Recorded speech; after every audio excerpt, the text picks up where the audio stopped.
All right, what are the top SEO tools that I find myself using on a daily basis, or our team at Hennessey Digital? I could rattle off a bunch.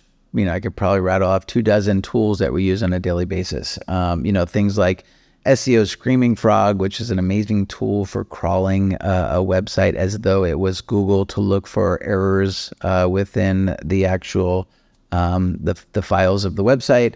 I could also use a tool like Ahrefs, which is an amazing tool that you can use for monitoring links, also doing site audits, things like that.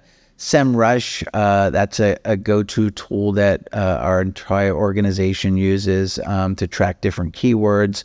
Granted, that tool does so much more now. What else?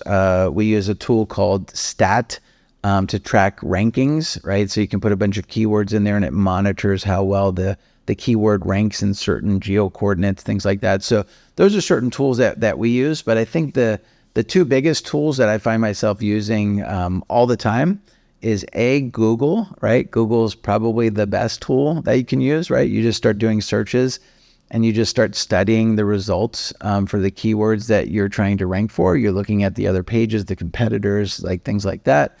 And then the most important tool of all time is your brain, right? Sometimes we kind of ignore that, but you just kind of have to let your brain wander, and you have to find time for you to kind of be creative so that you can actually just look at things and start to kind of leverage the data of pay-per-click versus SEO and how you can kind of incorporate that stuff together and just kind of being innovative. So don't forget, you've got all these amazing tools, but Google and your brain are probably the two most important tools that I use on a daily basis in terms of SEO.